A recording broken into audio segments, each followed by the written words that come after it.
ನಮಸ್ಕಾರ, ನಾನು ನಾಗರಾಜ್ ಸಿದ್ದರ್ ಶೆಟ್ ಅಂತ ಈಗಾಗಲೇ ಉತ್ತರ ಕನ್ನಡ ಜಿಲ್ಲೆಯ ಕುಮಟಾ ತಾಲೂಕಿನಿಂದ ಮಾತಾಡ್ತಿದ್ದೀನಿ. ವಿಷಯ ಏನಂದರೆ, ನಮ್ಮ ದೇಶದ ಆರ್ಥಿಕತೆ ಅರ್ಥವ್ಯವಸ್ಥೆಗಳ ಬಗ್ಗೆ ನಾನು ಹೇಳ್ತಾ ಇದ್ದೀನಿ. ಯಾಕಂತ ಕೇಳಿದರೆ, ನಮ್ಮ ದೇಶದಲ್ಲಿ ನೋಡಿ, ನಮ್ಮ ರುಪೀಸಿನ ಒಂದು ಬೆಲೆ ಕುಸಿತ ಆಗಿದೆ. ಮತ್ತೇನಂತ ಕೇಳಿದ್ರೆ, ಈಗಾಗಲೇ ನಾವು ಮಾಧ್ಯಮದಲ್ಲಿ ಪೇಪರ್ದಲ್ಲಿ ನೋಡಿದ್ದೀವಿ, ಡಾಲರ್ ರೇಟ್ ಆಗಿರ್ಬೋದು, ಪೌಂಡ್ ರೇಟ್ ಆಗಿರ್ಬೋದು, ಅವ್ರ ರೇಟ್ ನಿಮಗೆ ಎಷ್ಟು ಆಗಿದೆ ಅಂತ ಗೊತ್ತಿದೆ ಆಲ್ರೆಡಿ. ಅಂದರೆ 92 ಪೌಂಡ್ ರೇಟೇನು 91 ದಾಟಿದೆ. ನಮ್ಮ ಮನಮೋಹನ್ ಸಿಂಗ್ ಇದ್ದಾವಾಗ 82 ತನಕ ಇತ್ತು. ಮತ್ತೇನಂತ ಕೇಳಿದ್ರೆ, ಈ ಥರದ ಬಂಗಾರ ದರ ಆಗಿರ್ಬೋದು, ಬೆಳ್ಳಿ ದರ ಆಗಿರ್ಬೋದು, ಎಲ್ಲ ದರದ ಯಾಕೆ ಏರ್ತಾ ಇದ್ದಾವೆ ಅಂತ ಕೇಳಿದ್ರೆ, ನಾವು ಆರ್ಥಿಕತೆಯಲ್ಲಿ ಕುಸಿತಾ ಇದ್ದೀವಿ. ಆರ್ಥಿಕತೆಯಲ್ಲಿ ಬಲಪಡಿಸಿದ್ರೆ ನಮ್ಗೆ ನಮ್ಮ ಇಡೀ ವಿಶ್ವದಲ್ಲಿ ವಾಸ ಆಗಿರುವಂಥ ಹಿಂದೂಗಳಿಗೆ ಒಂದು ಬಲ ತುಂಬ್ದಂಗೆ ಆಗ್ತದೆ. ಮತ್ತೇನಂತ ಕೇಳಿದರೆ, ಈ ವಿಷಯದಲ್ಲಿ ಏನು ಈಗ ಬಾಂಗ್ಲಾದೇಶ ಅದು ಆಗಿರ್ಬೋದು, ಪಾಕಿಸ್ತಾನ ಯಾಕೆ ಜಗಳಕ್ಕೆ ಬರ್ತಾ ಇದೆ ಅಂದರೆ, ನಾವು ಫೈನಾನ್ಷಿಯಲಿ ವೀಕ್ ಆಗಿದ್ದೀವಿ. ಮತ್ತೇನಂದರೆ, ನಮ್ಮ ಫೈನಾನ್ಷಿಯಲಿ ವೀಕ್ ಆಗಿರೋದ್ರಿಂದ ನಮ್ಮ ನಾಯಿ ಅಂಥ ದೇಶಗಳು ನಮ್ಮ ಮೇಲೆ ಬೊಗಳುವಂಥದ್ದು ಸಹಜ. ಅದಕ್ಕಾಗಿ ಈಗಾಗಲೇ ನಾವು ಬಾಂಗ್ಲಾದವ್ರು ಇಲ್ಲಿ ಬಂದು ಕೆಲಸ ಮಾಡ್ತಾರೆ ಅಂತ ಹೇಳೋದಲ್ಲ, ನಾವು ಬಡವರ ಶ್ರೀಮಂತರ ಮನೆಗೆ ಬಡವರು ಬಂದು ಕೆಲಸ ಮಾಡುವಂಥದ್ದು ಸಹಜವಾದ ವಾಡಿಕೆ. ಮತ್ತು ನೇಪಾಳದವ್ರು ಇಲ್ಲಿ ಯಾಕೆ ಬಂದು ಕೆಲಸ ಮಾಡ್ತಾರೆ ಕೇಳಿದ್ರೆ, ಅವರಿಗೆ ದುಡ್ಡು ಜಾಸ್ತಿ ಸಿಗ್ತದಲ್ವೋದ್ರೆ, ಬಾಂಗ್ಲಾದೇಶದಲ್ಲೂ ಅವರು ಬಡವರು ಯಾಕೆ ಇಲ್ಲಿ ಬಂದು ಕೆಲಸ ಮಾಡ್ತಾರೆ ಕೇಳಿದ್ರೆ, ಭಾಳ ದುಡ್ಡು ಸಿಗ್ತದೆ.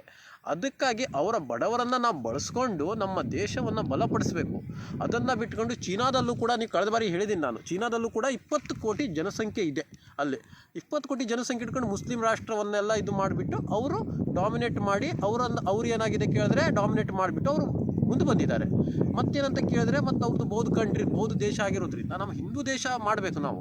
ಅದಕ್ಕಾಗಿ ನಾವು ಈ ಬಡ ದೇಶಗಳನ್ನು ಬಳಸ್ಕೊಂಡು ನಮ್ಮ ಸರ್ಕಾರ ಅದು ಬಲಿಷ್ಠ ಆಗಬೇಕು. ಬಿಟ್ಟರೆ ನಾವು ಅದು ಕೋಮು ಪ್ರಚೋದಿತ ಮಾಡಿದ್ರೆ ನಾವು ಬಲಿಷ್ಠ ಆಗೋದು ಭಾಳ ಕಷ್ಟ. ಯಾಕಂದ್ರೆ ನಾವು ಪಾಕಿಸ್ತಾನಕ್ಕೆ ನೋಡಿದ್ರೆ, ಹೋಲಿಕೆ ಮಾಡಿದ್ರೆ, ಅಲ್ಲಿ ಧರ್ಮದ ವಿಚಾರಕ್ಕೆ ಗಲಾಟೆಯಿಂದ ಅವ್ರು ಯಾವುದೇ ರೀತಿಯಾದಂಥ ಮುಂಚೂಣಿಯಲ್ಲಿಲ್ಲ ಮತ್ತು ಅಭಿವೃದ್ಧಿ ಇಲ್ಲ ಅಲ್ಲಿ. ಮತ್ತು ಅಫ್ಘಾನಿಸ್ತಾನ ಒಂದೇ ಧರ್ಮದ ಒಂದು ಧರ್ಮ ಎಲ್ಲಿ ನೆಲೆಸ್ತದೆಯೋ ಅಲ್ಲಿ ಅಭಿವೃದ್ಧಿಗಳು ಇರುವುದಿಲ್ಲ. ಆ ಒಂದು ನಿಟ್ಟಿನಲ್ಲಿ ಈಗಾಗಲೇ ಅಭಿವೃದ್ಧಿಗಳು ಯಾವಾಗ ಆಗ್ತದೆ, ಒಂಥರ ಗರಂ ಮಸಾಲೆಯಲ್ಲಿ ಹಲವಾರು ಪದಾರ್ಥಗಳು ಕೆಲಸ ಮಾಡಿದಾಗ ಆ ಒಂದು ಸಿಟಿ ಆಗಿರ್ಬೋದು, ಆ ಒಂದು ದೇಶ ಒಂದು ಉನ್ನತ ಪ್ರಗತಿಯ ಮಟ್ಟಕ್ಕೆ ಸಾಗುವಂಥದ್ದು ಸಹಜವಾಗಿ. ಮೊದಲಿಂದ ಈಗಾಗಲೇ ನಾವು ಅಮೇರಿಕ ಆಗಿರ್ಬೋದು, ದೊಡ್ಡ ದೊಡ್ಡ ದೇಶಗಳು ಅದೆಲ್ಲ ಗರಂ ಮಸಾಲೆ ಥರ ಸೆಕ್ಯುಲರ್ ಆಗಿರೋದ್ರಿಂದನೇ ಅವ್ರು ಬೆಳೆದಿರುವಂಥದ್ದು.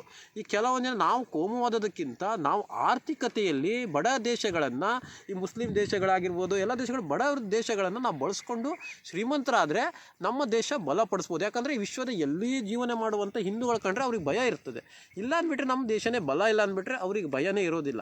ಅದಕ್ಕಾಗಿ ಪ್ರತಿಯೊಂದು ಸಿಟಿಜನ್ಗೆ ಇದ್ರ ಬಗ್ಗೆ ಚಿಂತನೆಯನ್ನು ಮಾಡಬೇಕು. ಇಲ್ಲಿ ವಾಸಿಸುವಂತಹ 141 ಕೋಟಿ ಜನರ ಒಂದು ಜವಾಬ್ದಾರಿ ಆಗಿದೆ. ನಮ್ಮದು ಒಬ್ಬರ ಸಮಸ್ಯೆ ಅಲ್ಲ ಅದು. ಯಾಕಂತ ಕೇಳಿದ್ರೆ, ನಾವು ನಮ್ಮ ಮನೆಯಷ್ಟೇ ನಾವು ಸೇಫ್ಟಿ ನೋಡ್ಕೊಂಡ್ರೆ ದೇಶ ಒಂದು ಭದ್ರತೆ ನೋಡುವರು ಯಾರು? ಯಾಕಂದ್ರೆ ದೇಶ ಭದ್ರತೆ ಇದ್ದರೆ ನಾವು ಭದ್ರತೆ ಇದ್ದಂಗೆ. ಆ ಒಂದು ನಿಟ್ಟಿನಲ್ಲಿ ಈಗಾಗಲೇ ಎಲ್ಲರೂ ಇದ್ರ ಬಗ್ಗೆ ಚಿಂತನೆಯನ್ನು ಮಾಡಬೇಕು. ಮತ್ತು ಅದಕ್ಕೆ ಪೂರಕವಾಗಿ ಯಾರು ಇದು ದೇಶವನ್ನು ಅಭಿವೃದ್ಧಿ ಪಡ್ತಾರೋ ಅವ್ರಿಗೆ ಮತವನ್ನು ಹಾಕಿ. ಯಾಕಂತ ಕೇಳಿದ್ರೆ, ನಾನು ಕೇಂದ್ರ ಸರ್ಕಾರಕ್ಕಾಗಿರ್ಬೋದು, ನಾವು ಅವ್ರಿಗೇನು ವಿರೋಧ ಅಲ್ಲ, ಮತ್ತೇಂದ್ರೆ ವೈಯಕ್ತಿಕ ನಾವು ದ್ವೇಷ ಇಲ್ಲ. ಯಾಕಂದ್ರೆ ನಮಗೆ ದೇಶ ಮುಖ್ಯ. ಆ ಒಂದು ನಿಟ್ಟಿನಲ್ಲಿ ದೇಶವನ್ನು ಬಲಿಷ್ಠಪಡಿಸುವಂತಹ ನಿಟ್ಟಿನಲ್ಲಿ ನಮ್ಮೊಂದು ಏನು ಅರ್ಥವ್ಯವಸ್ಥೆ ಮತ್ತು ಬಾರ್ಡ್ರಲ್ಲಿ ಇದಾಗಿರ್ಬೋದು, ಅದೆಲ್ಲ ನಾವು ಭದ್ರತೆ, ನಮ್ಮದು ಚೈನಾ ಮಾದರಿಯಲ್ಲಿ ಯಾವ ರೀತಿ ಭದ್ರತೆ ಇದೆ ಅಲ್ಲಿ, ಅದೇ ರೀತಿಯಲ್ಲಿ ನಾವು ಚೈನಾ ಆಗಿರ್ಬೋದು, ಅಮೇರಿಕ ಅವರೆಲ್ಲ ಯಾವ ರೀತಿ ಭದ್ರತೆ ಮಾಡ್ಕೊಂಡು ನಮ್ಮ ದೇಶನೂ ನಮ್ಮದು ಅದೇ ಒಂದು ಗುರಿಯತ್ತ ನಮ್ಮದು ಹೋರಾಟ ಸಕ್ರಿಯವಾಗಿರ್ತದೆ. ಯಾಕಂತ ಕೇಳಿದರೆ, ನೀವು ಎಷ್ಟೇ ಕಮೆಂಟ್ಸ್ ಬಾಕ್ಸ್ನಲ್ಲಿ ಕಮೆಂಟ್ ಹಾಕಿದ್ರೂ ಕೂಡ ನಮ್ಮ ಹೋರಾಟ ಕೊನೆ ಉಸಿರಿರೋ ತನಕ ನಾವು ಹೋರಾಟವನ್ನು ಮಾಡ್ತಾನೇ ಇರ್ತೀವಿ ನಮ್ಮ ದೇಶಕ್ಕೋಸ್ಕರ. ಯಾಕಂತ ಕೇಳಿದರೆ, ನಮ್ಮ ದೇಶ ನಮಗೆ ಮುಖ್ಯವಾಗಿರ್ತದೆ.